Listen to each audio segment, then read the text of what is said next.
Good morning friends, मैं doctor VK Mishra from gastro liver hospital Swaroopnagar Kanpur. आज हम बात करेंगे ओमेगा 3 फैटी एसिड्स के बारे में। आप जानते हैं कि ओमेगा 3 फैटी एसिड्स बहुत ही इंपॉर्टेंट फैटी एसिड्स हैं। आज हम उनके बारे में कुछ वैज्ञानिक रूप से बात करेंगे।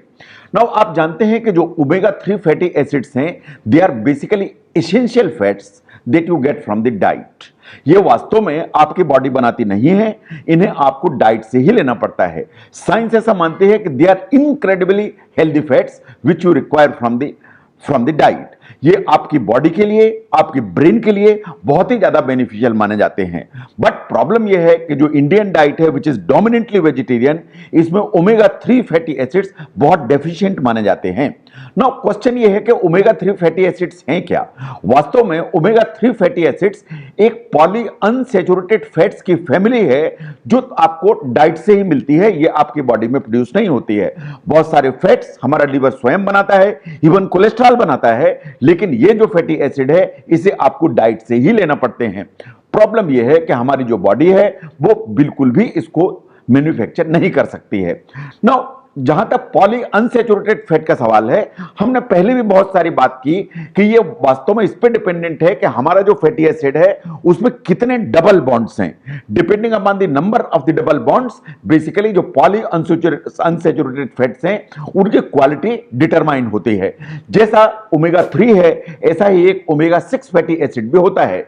जो ओमेगा 3 है या ओमेगा 6 है, ये जो ओमेगा नाम है वास्तव में इस पे पड़ता है कि जो डबल बॉन्ड है वास्तव में फैटी एसिड की जो चेन है उसमें किस जगह पर प्लेस्ड है। तो कोई ओमेगा 3 होगा, कोई ओमेगा 6 होगा, but both are essential for अस।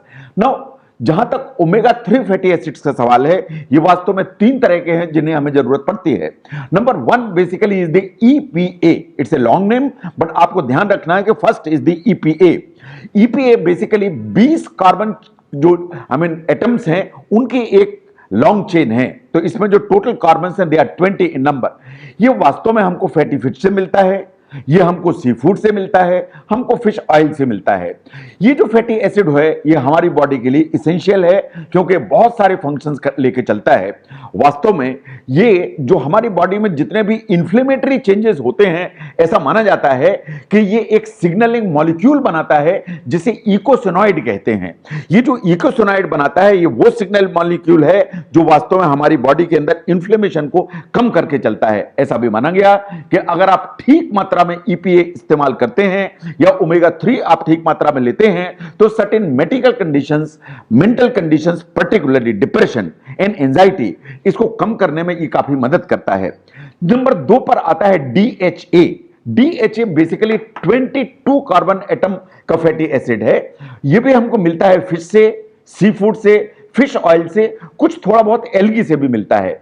जहां तक DHA का सवाल है, DHA वास्तव में हमारी जो बॉडी में सेल्स होती हैं या कोशिकाएं होती हैं, सेल्स के मेम्ब्रेन के स्ट्रक्चर को मजबूत करने में मदद करता है। एंड वास्तव में ऐसा माना जाता है कि जो नर्व की सेल्स हैं, ब्रेन की सेल्स हैं, आईज की सेल्स हैं, उनके स्ट्रक्चर को मेंटेन करने में DHA का बहुत ही इंपॉर्टेंट रोल है। साइंस ऐसा मानती है कि आपका जो ब्रेन है उस ब्रेन के अंदर 40% जो पॉली अनसैचुरेटेड फैट है वो वास्तव में ओमेगा 3 है in the form of DHA। तो आप समझ सकते हैं कि DHA आपके ब्रेन के लिए कितना इंपॉर्टेंट है। इन DHA basically is a part of omega 3 fatty acid. Now जो DHA है ये प्रेगनेंसी और ब्रेस्ट फीडिंग में भी बहुत इंपॉर्टेंट माना जाता है। ऐसा माना जाता है कि जो बेबी है उसके development, particularly nervous system development या ब्रेन के डेवलपमेंट के लिए DHA इज वेरी इंपॉर्टेंट। जहां तक मदर के ब्रेस्ट का सवाल है या ब्रेस्ट मिल्क का सवाल है, ब्रेस्ट मिल्क में DHA ठीक अमाउंट में होता है अगर मां ठीक अमाउंट में ओमेगा 3 फैटी एसिड कंज्यूम करती है। और ये जो DHA है वास्तव में बेबी को मिलता है, जिसके चलते उसके ब्रेन एंड उसके आई दोनों के डेवलपमेंट में उसको मदद मिलती है। Now the next is basically ALA। जो AL है ये basically 18 carbon atom fatty acid है। ये सबसे ज्यादा हमको कहां से मिलता है? ये हमको प्लांट बेस्ड सोर्सेज से मिलता है। ये हमको फ्लैक्स सीड से मिलता है, चिया सीड से मिलता है, वॉलनट से मिलता है। ये बहुत सारे बायोलॉजिकल फंक्शंस बेसिकली करता है और हमको मदद करता है। लेकिन ऐसा भी माना जाता है कि जो ALA है, वास्तव में हमारी बॉडी में अगर ठीक अमाउंट में होता है तो बॉडी इसको EPA एंड DHA में कन्वर्ट कर सकती है। लेकिन ये जो कन्वर्शन का जो रेट है ये ह्यूमन बींग्स में उतना एफिशिएंट नहीं है। अगर आपने ALA ठीक मात्रा में खाया हुआ है तो साइंस ऐसा मानती है कि approximately 5% of it can be converted into EPA by the body and DHA भी कन्वर्ट होता है बट बहुत कम 0.5%। वास्तव में साइंस ऐसा मानती है कि आपकी बॉडी में अगर ALA ठीक मात्रा में है तो बॉडी एक्चुअली इसको एज फ्यूल और एज एनर्जी कंज्यूम करती है, इसका वास्तव में दूसरा कोई यूटिलाइजेशन नहीं कर पाती है। Now look at the benefits of omega 3। These are very important और मैं चाहता हूं कि आप इनको समझें, तभी आप कन्विंस भी हो पाएंगे कि आपकी बॉडी को ओमेगा 3 की वास्तव में जरूरत है। Number 1, look at the blood triglycerides, that is cholesterol and serum lipids. Science ऐसा मानती है कि अगर आप ठीक अमाउंट में ओमेगा 3 लेते हैं तो वास्तव में आपकी बॉडी के जो ट्राइग्लिसराइड्स हैं, आपका जो कोलेस्ट्रॉल है वो नीचे की तरफ रहता है। आप जानते हैं कि अगर ट्राइग्लिसराइड ऊपर की तरफ हैं तो ये बहुत सारी डिजीजेस क्रिएट करते हैं जो आपकी लाइफ थ्रेटनिंग हो सकती है। तो इसलिए ओमेगा 3 अगर आप ठीक लेंगे तो जो ट्राइग्लिसराइड हैं वो नीचे की तरफ रहेंगे।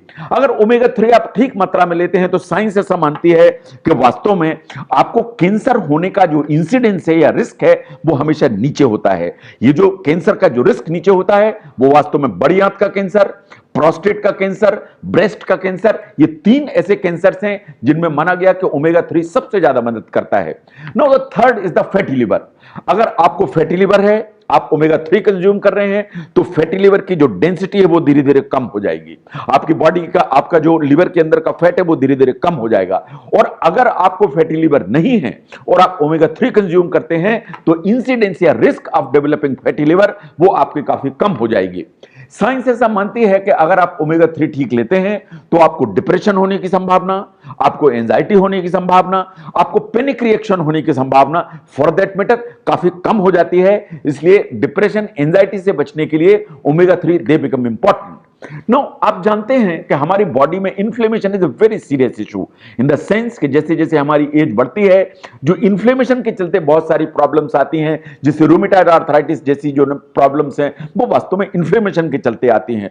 ओमेगा 3 को वास्तव में बहुत स्ट्रॉन्ग एंटी इन्फ्लेमेटरी माना जाता है। आप जानते हैं कि अगर आप ठीक मात्रा में ओमेगा 3 लेते हैं तो इन्फ्लेमेटरी कंडीशंस बहुत कम हो जाती हैं।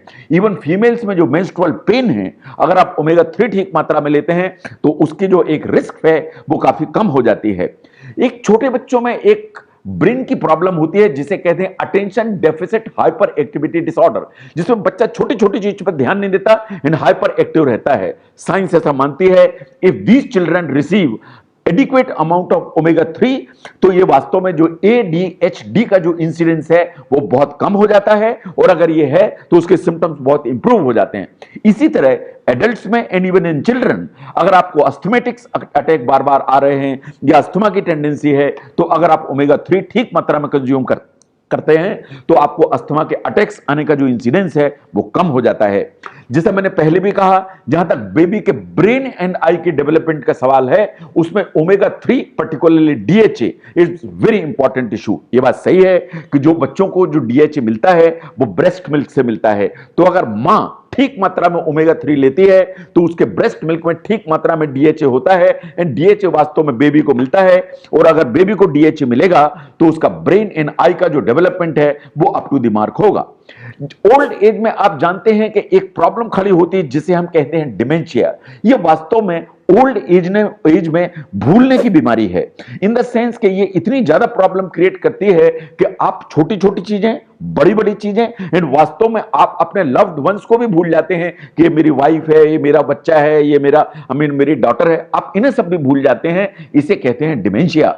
इसे एल्जाइमर्स डिजीज भी कहते हैं। साइंस ऐसा मानती है कि अगर आप ओमेगा 3 ठीक मात्रा में लेते हैं तो इंसिडेंस ऑफ या risk factor of Alzheimer's disease या डिमेंशिया ये काफी कम हो जाता है। Now look at the heart disease. आप जानते हैं कि अगर ओमेगा 3 आप ठीक लेते हैं तो आपके ट्राइग्लिसराइड्स नीचे होंगे। अगर आप ट्राइग्लिसराइड नीचे रहेंगे तो आपको कार्डियोवैस्कुलर जो हेल्थ है वो आपकी अप टू द मार्क रहेगी। यानी माना जाता है कि आपको हार्ट अटैक का रिस्क और स्ट्रोक का रिस्क दोनों वास्तव में कम हो जाते हैं। नाउ प्रॉब्लम यह है कि अगर मुझे ओमेगा 3 लेना चाहिए या मेरी बॉडी को एडिक्वेट ओमेगा 3 मिलना चाहिए, तो हमेशा यह क्वेश्चन खड़ा होता है कि आपकी बॉडी को पर डे का रिक्वायरमेंट कितना है। साइंस ऐसा मानती है कि अगर हम कॉम्बिनेशन देखें ईपीए एंड डीएचए का, तो आपको पर डे 250 से 500 milligram combination of EPA and EHA DHA आपको दिन भर में लेना चाहिए। तो optimum would be between 250 and 500 milligram of omega 3 fatty acids. But in pregnancy and breastfeeding females, science ऐसा मानती है कि आपको 200 मिलीग्राम एक्स्ट्रा डीएचए या एक्स्ट्रा ओमेगा 3 फैटी एसिड लेने की जरूरत है। नाउ क्वेश्चन है कि अगर आपको ओमेगा 3 लेना है तो आपके लिए ठीक क्या है? नेचुरल सोर्सेज से लेना चाहिए या आपको सप्लीमेंट लेने की जरूरत है? देखिए, जहां तक उसका सवाल है, the best is to go for the natural sources. जो नेचुरल सोर्स है उसमें सबसे important is the fatty fish. और जहां तक फैटी फिश का सवाल है, ये आपको एडिक्वेट अमाउंट में ओमेगा 3 देती है, जो आपको बेनिफिशियल इफेक्ट्स आपकी बॉडी को देता है। लेकिन अगर आपके पास में ये सब जो ना फैसिलिटीज नहीं है, तो you can go for supplement as well. Now जो ईपीए एंड डीएचए जो कि ओमेगा 3 सबसे अच्छे माने जाते हैं, तो साइंस ऐसा मानती है कि ये फिश, एंटार्कटिका क्रिल और एल्गल ऑयल, ये 3 सोर्सेज हैं जिसमें डीएचए एंड ईपीए सबसे ठीक मात्रा में होते हैं इन ओमेगा 3। लेकिन अगर आप वेजिटेरियन हैं तो algae possibly is the only vegetarian source जिसमें आपको ओमेगा 3 ठीक मात्रा में मिलता है। ये बात सही है कि आप प्लांट सोर्सेज से भी आपको ओमेगा 3 मिलता है, बट उनकी अमाउंट कम होती है। जैसे वॉलनट है, फ्लैक्सीड है, इनसे भी आपको मिलता है, बट बाय एंड लार्ज इनकी अमाउंट कम होती है। तो फ्रेंड्स, जो ओमेगा 3 है, ये वास्तव में हमारी हेल्थ के लिए बहुत इंपॉर्टेंट है। ये वास्तव में हमारे ब्रेन एंड नर्वस सिस्टम की हेल्थ के लिए इंपॉर्टेंट है। ये बहुत सारी डिजीजेस से हमको बचा के चलता है। जो ओल्ड एज है उसमें जो डिमेंशिया, एंजाइटी, डिप्रेशन या अल्जीमर्स डिजीज, ये बहुत इंपॉर्टेंट प्रॉब्लम्स हैं। इनसे अगर बचना है तो हमें अपनी डाइट में adequate amount of omega 3 fatty acids इसको इंश्योर करने की जरूरत है। The only unfortunate thing is कि एक वेजिटेरियन जो डाइट है उसमें ओमेगा 3 ठीक मात्रा में नहीं होता है, तो उसके लिए शायद हमें सप्लीमेंट की जरूरत पड़ती है। तो उसके लिए आपको ऑप्ट करने की जरूरत है। मैं समझता हूं कि आप ऑप्ट करेंगे तो एडिक्वेट ओमेगा 3 मिलेगा, तो आपकी जो ब्रेन की जो हेल्थ है वो अप टू द मार्क रहेगी। मैं doctor VK Mishra from gastro liver hospital, Swaroopnagar, Kanpur. Thank you very much.